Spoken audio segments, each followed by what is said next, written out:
Berita terbaru hari ini. Belum dijenguk Irish Bella, Amarzoni ungkap rasa rindu pada sang istri.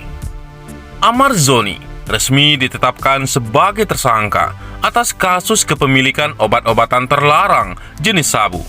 Ia pun telah menjalani penahanan di Rutan Polres Metro Jakarta Selatan.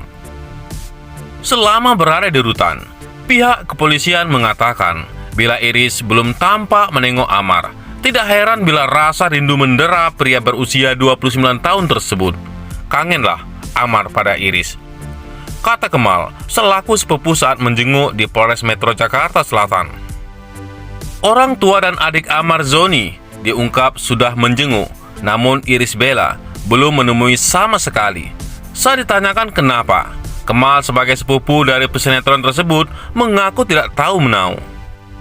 Nah, itu saya nggak ngerti kenapa Irish belum menjenguk, tapi komunikasi lancar. Kalau mau jenguk kapan saya nggak tahu, cuma support tiap hari, jelas Kemal. Selain itu, saat menjenguk Amarzoni, Kemal mengatakan bila kondisi sepupunya sudah lebih tenang dari sebelumnya.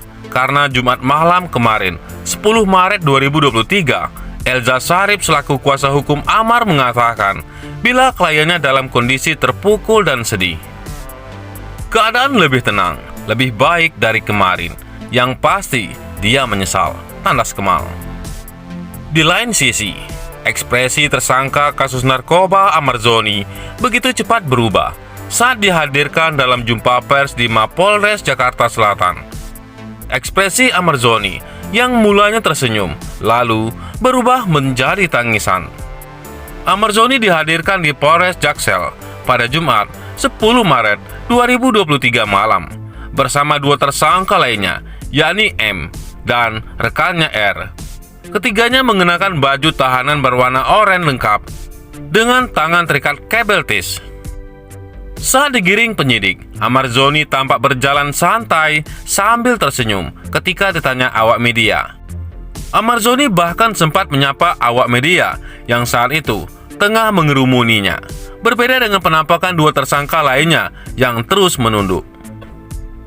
Saat diberi kesempatan berbicara, ekspresi Amarzoni berubah 180 derajat. Amar menitikkan air mata. Dia menangis. Amar meminta maaf kepada keluarga dan masyarakat setelah terjerat kasus narkotika untuk yang kedua kalinya. Pertama-tama saya mau minta maaf kepada istri saya. Maafkan saya. Saya minta maaf kepada keluarga saya. Saya meminta maaf kepada masyarakat semuanya yang sudah kecewa sama saya, tutur Amarzoni sambil terisak dalam jumpa pers di Mapolres Metro Jakarta Selatan pada Jumat 19 Maret. Pakar gestur Handoko Gani memberikan analisisnya terkait ekspresi Amarzoni yang tiba-tiba berubah itu. Dia menilai Amarzoni yang hadir dalam jumpa pers itu secara umum menunjukkan emosi marah. Saya rasa marah itu menyertainya.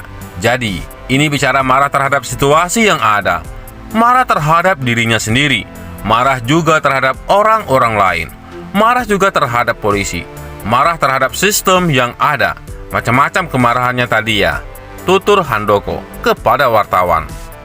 Menurut Handoko, senyum Amar saat ditanya awak media hanya sebagai senyum basa-basi. Dia juga menganalisis terkait tangisan Amarzoni saat minta maaf. Senyum sosial atau basa-basi menyapa saja. Ketika minta maaf kepada istrinya pun nangis sedikit kalau saya bilang. Dan kemudian lebih cenderung menyalahkan keadaan, menyalahkan orang lain. Seperti itu sih, ungkapnya. Secara umum, Handoko membaca Amarzoni marah karena terjerat kasus narkoba lagi. Kemarahan yang dialami Amarzoni disebut terhadap banyak hal.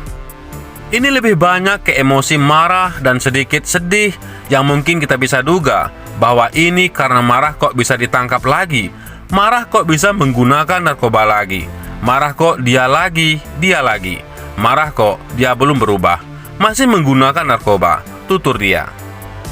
Jadi, emosi sedihnya seperti minta maaf kepada istri. Itu saya lihat tertutup karena kemarahan tersebut. Dan saya mencoba-coba menduga, apakah kemarahan ini karena mungkin dia merasa ada yang melaporkan dirinya, merasa bahwa dirinya menjadi target, dan merasa bahwa tidak ada yang membela dia, jelas dia.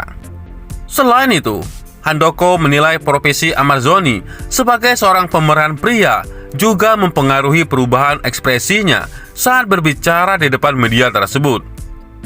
Iya, profesi sebagai aktor mempengaruhi. Makanya ekspresi sedihnya itu palsu menurut saya, lebih ke arah marah, jelasnya.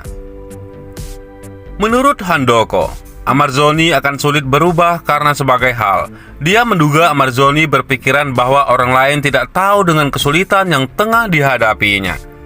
Orang seperti beliau ini akan sulit berubah sebetulnya, karena merasa bahwa dia kok bisa kecanduan lagi, dia kok bisa jadi target, dia kok bisa tertangkap lagi. Dia masih merasa bahwa orang-orang tidak berpihak kepadanya, tidak membela dirinya. Orang-orang tidak tahu kesulitan dia, orang-orang tidak tahu masalah yang dia hadapi. Jadi, semuanya menunjuk atau pointing kepada orang lain, gitu ya, dan bukan refleksi diri, tutur dia. Lebih lanjut, Handoko menyarankan agar Amarzoni diberikan pendampingan psikologis. Harapannya Amarzoni bisa lepas dari jeratan narkoba. Saran saya, memang selama akar dari kepahitan ini belum diselesaikan, maka beliau ini akan kembali menjadi pecandu.